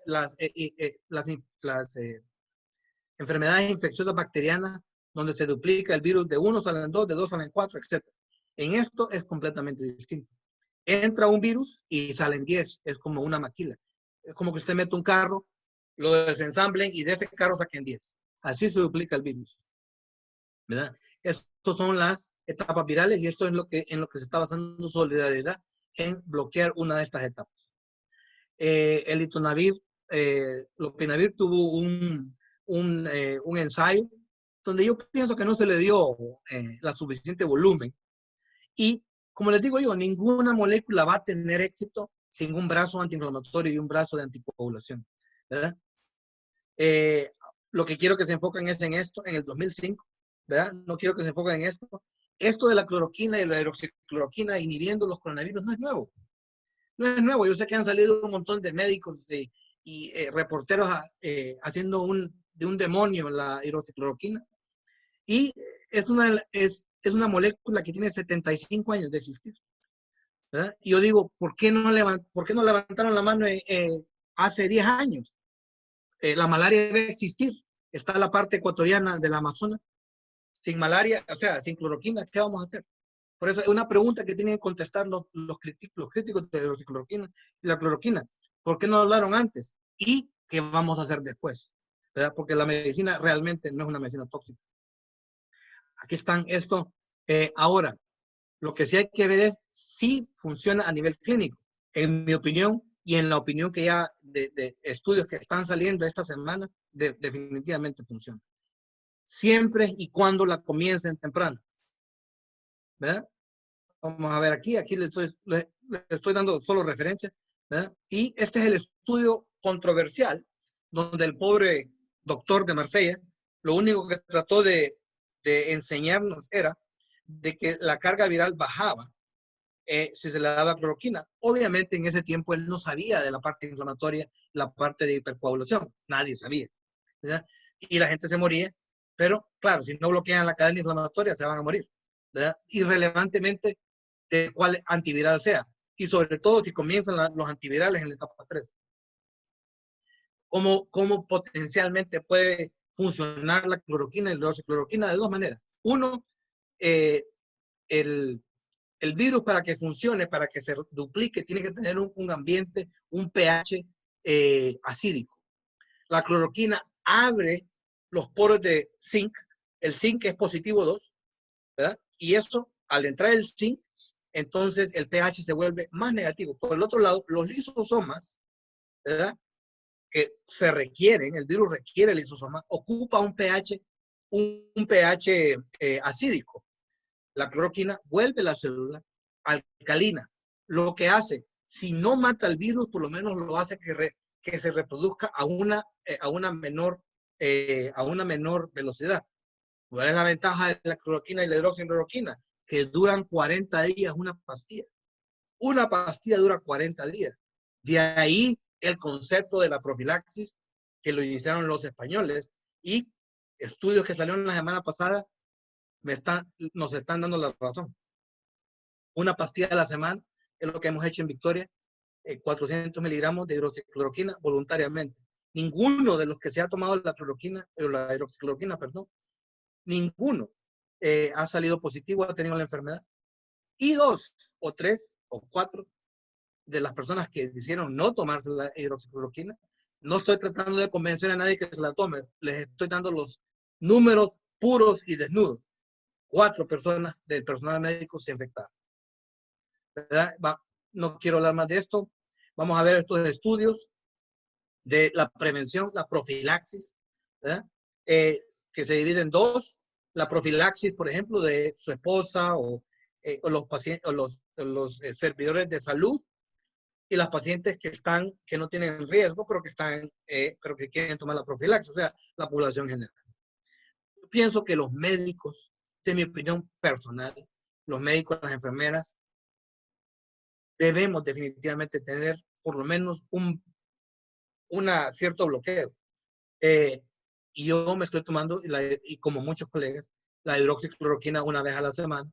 Tiene una sobrevida de 40 y pico de días, dependiendo de la persona. Tiene un efecto antiinflamatorio, por eso se usa en el lupus. Tiene un efecto viricida. Por lo menos, si no tiene un efecto viricida robusto, por lo menos le va a hacer la vida imposible al virus. Y ya se imaginan ustedes, si se toman una pastilla cada semana, cuánta cantidad de hidroxicloroquina van a tener. El Remdesivir es la molécula que debería funcionar, ¿ok? Porque funciona como un análogo. Si ustedes están rezando el rosario con los ojos cerrados y de repente les ponen una piedra, van a parar. Lo mismo el concepto del Remdesivir. Se va duplicando la cadena y de repente se mete aquí como un análogo y se bloquea el virus. Debería de funcionar. Pero díganme ustedes, ¿cómo va a funcionar algo en la etapa 3 cuando ya no hay virus? Eso es ilógico. El Remdesivir se tiene que iniciar en el día número 1. Vamos a ver aquí la ivermectina. Hay que entender esto. Lo voy a poner bastante sencillo. El virus entra inmediatamente, ¿verdad? El virus comienza a duplicarse. Como es RNA positivo, al segundo arresta nuestros ribosomas. Oigan bien, las proteínas no estructurales es lo primero que empieza a reproducirse. Las proteínas no estructurales tienen que entrar al núcleo, ¿ok? A través de un canal para ahí bloquear el interferón. Quiero que volvamos al interferón. ¿Qué pasa entonces? ¿Verdad? Miren ustedes que cuando salió la ivermectina como una cosa potencial, salieron un montón de doctores diciendo, pero ocupamos galones, ocupamos baldes, ocupamos botellas llenas de ivermectina para inhibirlo. Porque hay que entender y hay que hablar con propiedad. La ivermectina no funciona matando el virus. La ivermectina lo que hace es que evita, ¿verdad? Que bloquea el canal para que las proteínas no estructurales pasen al núcleo y no bloquee el interferón, para que el interferón sea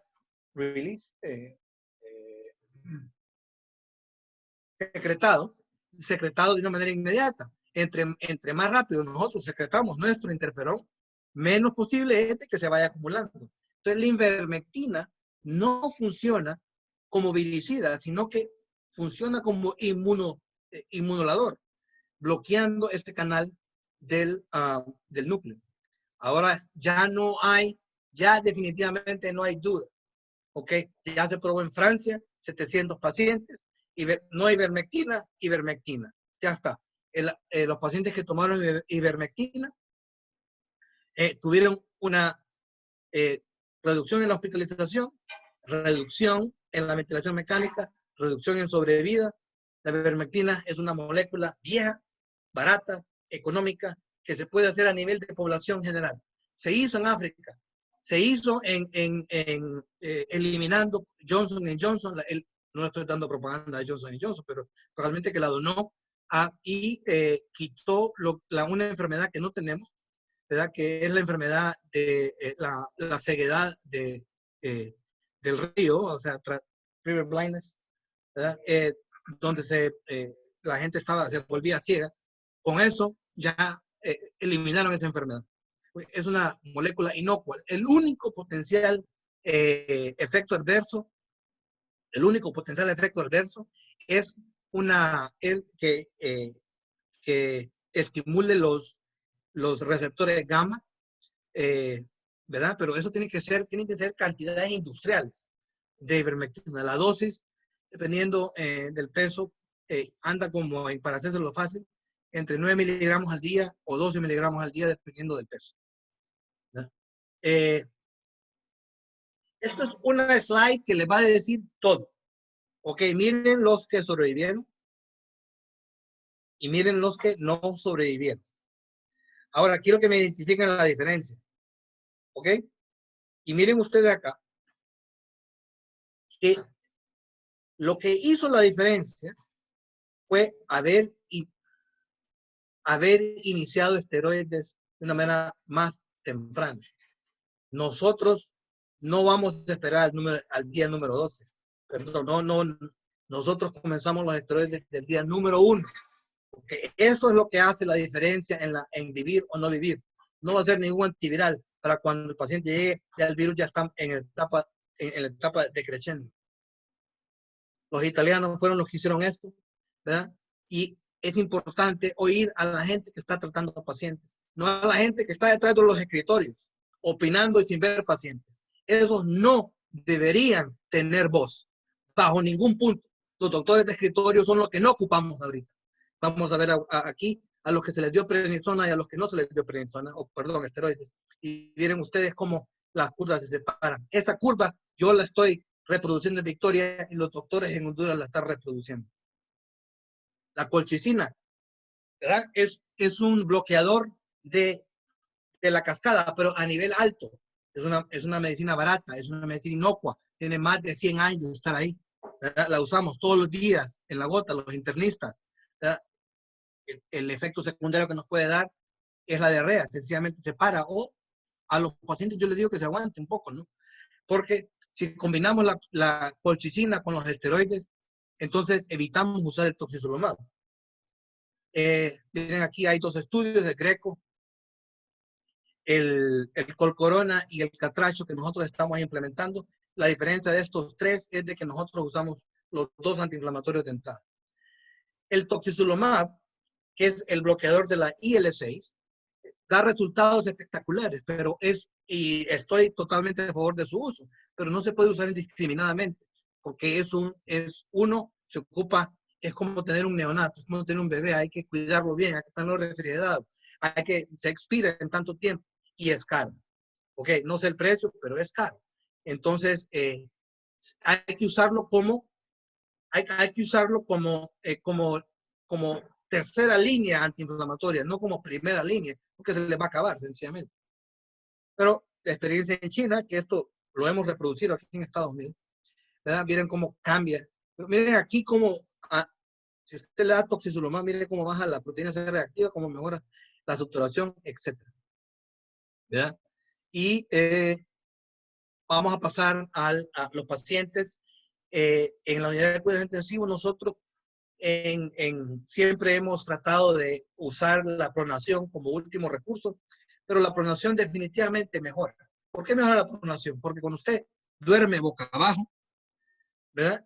El tórax se divide en 2 partes. La parte anterior, que tiene el 30% de nuestra capacidad respiratoria, y la parte posterior tiene el 70%. Nosotros, ya desde hace mucho tiempo, nosotros pronamos a los pacientes que están con el síndrome respiratorio agudo, y eso sin duda alguna, mejora la mortalidad. Entonces, definitivamente, si lo hacemos en los pacientes, porque el objetivo no es intubar, el objetivo es evitar la intubación.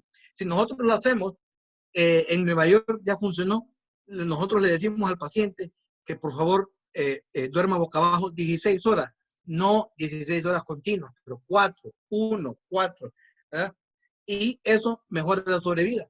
Eso ya es punto probado. ¿Cuánto vale esto? 0, gratis. Se ocupa disciplina de nosotros, del paciente y del personal. ¿Qué funciona? Lavarse las manos. Miren aquí el ejemplo, que es algo cómico, de la Universidad de Louisville, que el personal que más se lavó las manos antes del COVID-19 eran los padres, ¿verdad? Que nos iban a darle el último adiós. Son los más, no, hay que cambiar esa en nosotros los médicos. Hay que lavarnos las manos con cosas sencillas. No se ocupa ningún jabón especial. El virus tiene debilidades, ¿verdad? Ahí donde viene el clima, donde viene la humedad, donde viene la sequedad, donde viene el jabón. El virus se queda atrapado en los jabones, ¿verdad? Y no se ocupa ningún jabón especial. Cualquier jabón funciona, pero hay que estarse lavando las manos con un jabón. Esta capa del virus es lipídica, entonces es como una trampa. Una de las razones que está bajando aquí la epidemia, y una de las razones que Centroamérica no tiene tanto virus, pienso yo, que son los rayos ultravioleta. Habrá mucho que estudiar del SARS-CoV-2 en lo que se refiere a la parte intraviral, pero la parte externa del virus no va a cambiar. Un coronavirus es un coronavirus y todos los coronavirus van a tener cierta debilidad. A medida que va pasando, lo voy a hablar en Fahrenheit, de 60 grados Fahrenheit para arriba, cada 10 centímetros grados centígrados, baja la posibilidad del virus de vivir en la atmósfera. Lo mismo pasa con los rayos ultravioleta. Es una manera natural de matar al virus. Por eso nosotros ponemos las cosas en las camisas en el sol. Después de 3 horas ya no existe el virus. Cómo nos comportamos como sociedad va a tener un impacto. Vamos aquí, la famosa Italia. Italia está Lodi y está Bérgamo. Lodi hizo la cuarentena, miren los resultados, miren a Bérgamo, no tomó iniciativa y miren los resultados. ¿Verdad? Vamos a ver en Estados Unidos, San Francisco es un ejemplo de disciplina. Ustedes, en la ciudad más grande de Estados Unidos que tiene menos pacientes. Nueva York, ustedes ya saben la historia. Les vuelvo a poner acá en la pandemia de 1989, donde Filadelfia no hizo caso, y San Luis hizo caso, pero se relajó muy temprano. En resumen, quiero que entiendan ustedes que los pacientes van a tener 2 posibilidades. Va a entrar el virus, van a activar la cascada inflamatoria, pero van a haber 2 tipos de personas. El 85% con la PCR que se eleva, pero no va a ser una cosa catastrófica. Desgraciadamente, esto es una ruleta rusa. Van a haber pacientes que se activa la cascada así. Ustedes los han visto en la televisión que caen muertos. No caen muertos de una infección pulmonar, caen muertos de una reacción inflamatoria aguda. El paciente se ahoga, por eso no llega al hospital. Y esto no es invento mío, lo pueden ver en Italia, lo pueden ver en múltiples países. Me imagino que los ecuatorianos han visto eso también. O sea, bloquear esto es fundamental. Les vuelvo a poner esto. Nadie les garantiza que van a estar bien con tosecita y de repente no van a disparar esa cadena inflamatoria y se van a morir. Mucha gente se muere en el carro, mucha gente se muere esperando la llamada, mucha gente se muere en la casa. Porque hay un patrón ya, hay un patrón. ¿Qué proponemos nosotros? Atacar al virus desde el día número 1 de una manera frontal, con 2 brazos de antiinflamatorios. Si se nos pasa, usar el tocilizumab, anticoagular al paciente, usar 2 antivirales, el que ustedes quieran, ¿verdad? Porque yo considero, mi opinión personal, que es irrelevante lo que usen. Y número 4, pronar al paciente y usar alto flujo de oxígeno, tratar de no intubar a ese paciente. ¿Qué funciona? Lo que no funciona es no tomar decisiones, doctores. Si le dan vuelta a esto mucho, se van a estancar, van a fibrilar. ¿Qué fue el éxito acá?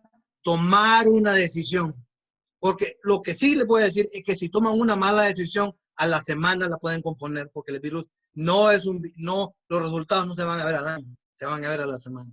Entonces, hay que tomar una decisión con coraje, bravura, valentía. No se pueden estar estancando en no tomar decisiones. Tienen que tomar esa decisión, ya sea buena o mala, porque si es mala, la cambian a la semana.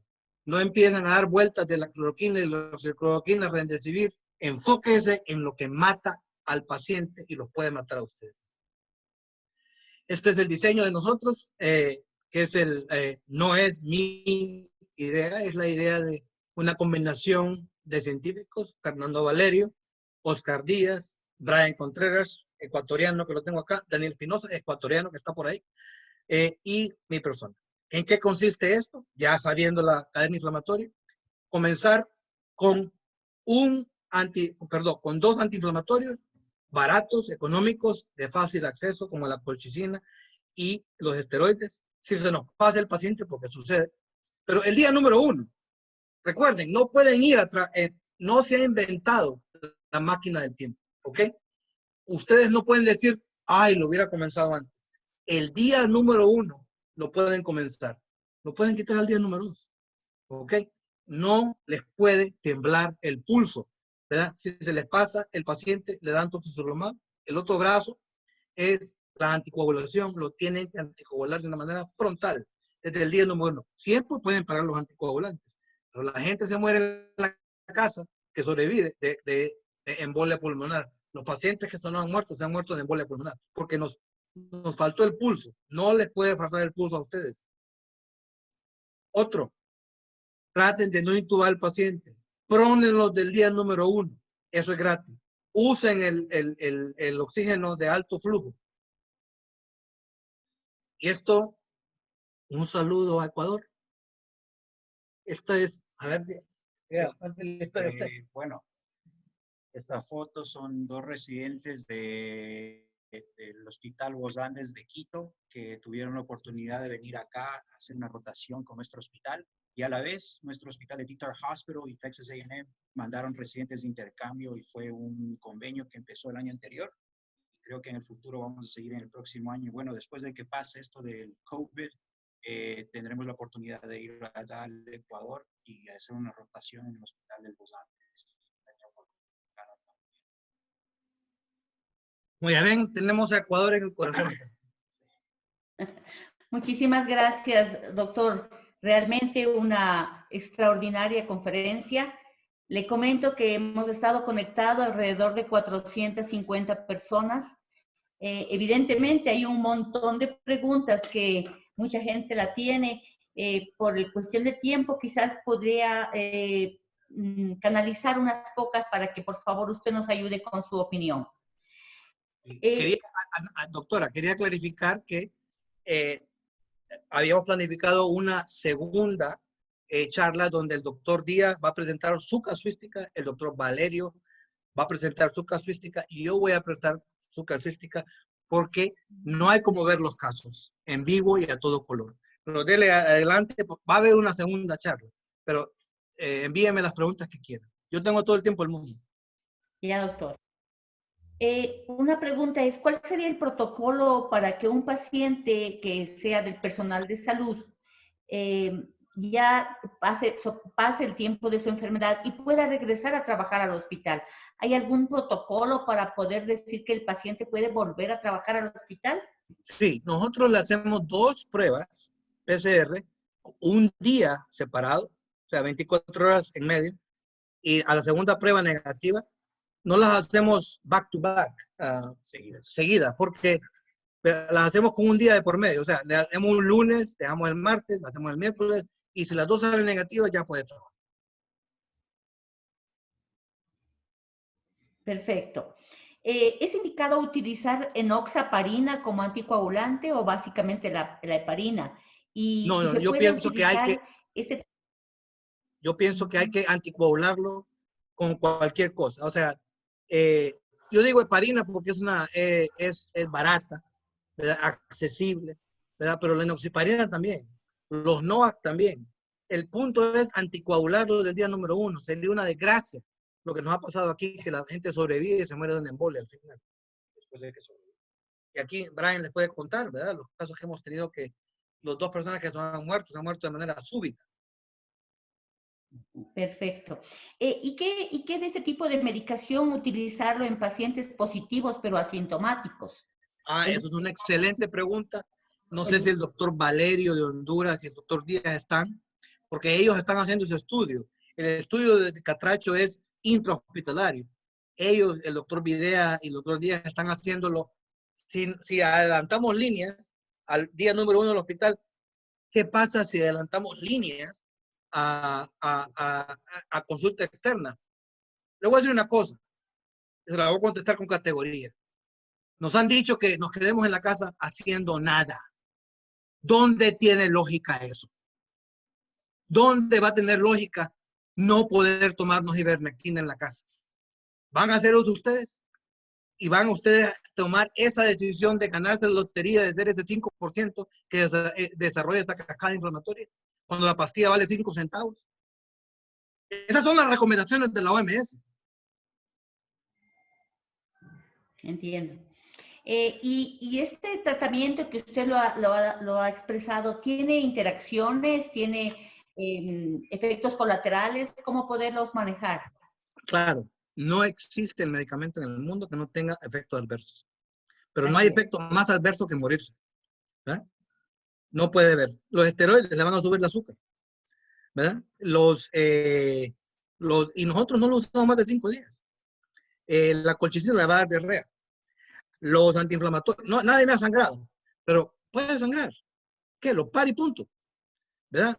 Darle boca abajo no tiene no todo el mundo le gusta, pero a los 10 minutos ya el paciente empieza a ver que respira mejor. Efectos secundarios van a ver, pero van a ver con todos los medicamentos. No crean que el Remdesivir, no tengo nada contra el Remdesivir, pero no crean que no tiene efectos secundarios. ¿Ok?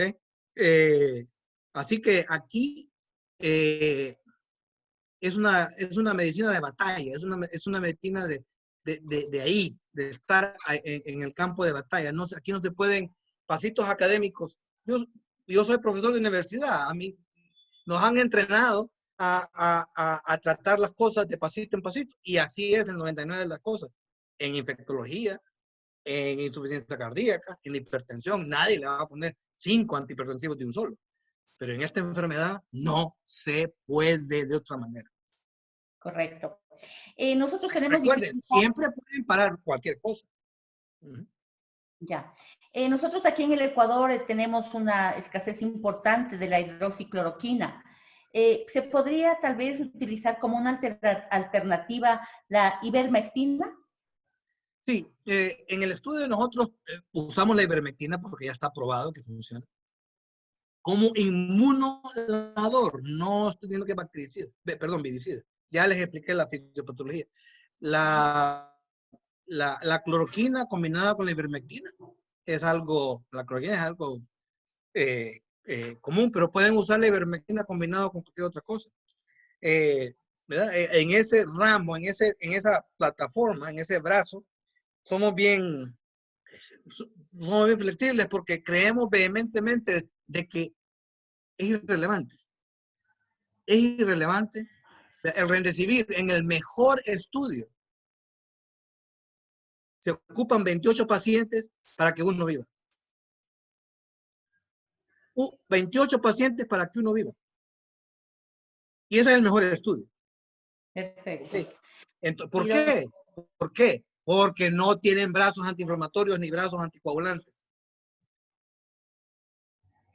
Así es, doctor. Bueno, yo creo que realmente, vuelvo a repetirle, ha sido una extraordinaria charla. Tengo un montón de comentarios muy positivos y seguramente nos estamos quedando con muchísimas ganas más de escucharlo.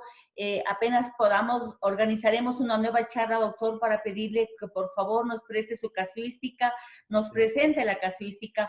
Ojalá pudiéramos nosotros replicar su estudio aquí en nuestros hospitales, claro, y podamos hacer un estudio mucho más grande, doctor. Así es que yo quiero agradecer muchísimo. El doctor Díaz, el doctor Valerio, ya los invité yo porque no quiero que eso sea de Miguel Sierra Hoffman. Esto es de todos nosotros. Si duplicamos esto en 5 hospitales allá y 3 hospitales allá, es una señal bien positiva. ¿Ok? Y yo quiero que miren más los de ellos que los míos. ¿Ok? Porque miren ustedes que si se duplica en Honduras y se duplica, se va a duplicar en Ecuador. Pero lo más importante de todo esto es que no tenemos que esperar que el mundo nos dé la respuesta. Latinoamérica le va a dar respuesta al mundo. Y eso tiene que tenerlo firme ustedes. Así es, doctor. Muchísimas gracias. De verdad, algún momentico me encantaría leerle tantos chats que tenemos de felicitaciones, de agradecimiento por esta charla. Realmente estamos muy, muy satisfechos, muy contentos por eso, doctor. Le tomo la palabra de que no sea la última vez de que lo tengamos con nosotros. Con gusto. Organizaremos pronto una nueva charla para darle seguimiento a esto, porque realmente esto es algo que nos interesa a todos los médicos. Yo como cirujana he disfrutado y he aprendido muchísimo con esta información. Estoy segura que muchísima gente así lo ha hecho, doctor. Así es que nuevamente quiero agradecerles a todos. Brian, me encanta verte y sé que estás ya de jefe residente, te felicito. Y agradezco muchísimo a Daniel y a Fabián Espinosa, que fueron también las personas que me contactaron con usted, doctor, y le agradezco muchísimo. Usted sabe que tiene... Usted nos dice cuándo quiere esa charla y nosotros ya la tenemos lista. Perfecto, yo me comunico con usted. Las puertas de nuestro hospital están abiertas para usted y el Ecuador. Usted será bienvenido al Ecuador cuando pueda venir, doctor. Así es que muchísimas gracias. Quiero también... Un abrazo a Ecuador. A todos los que han participado, realmente ha sido una satisfacción enorme la respuesta que hemos tenido, doctor. Así es que muchísimas gracias. Y al doctor Esteban Santos por habernos facilitado esta plataforma con esta capacidad tan importante para que tanta gente se haya podido conectar. Quiero agradecerle también de todo corazón. Gracias. Gracias, doctor. Un saludo. Buenas noches. Muchísimas gracias. Hasta luego. Excelente, Anita Diego Medina.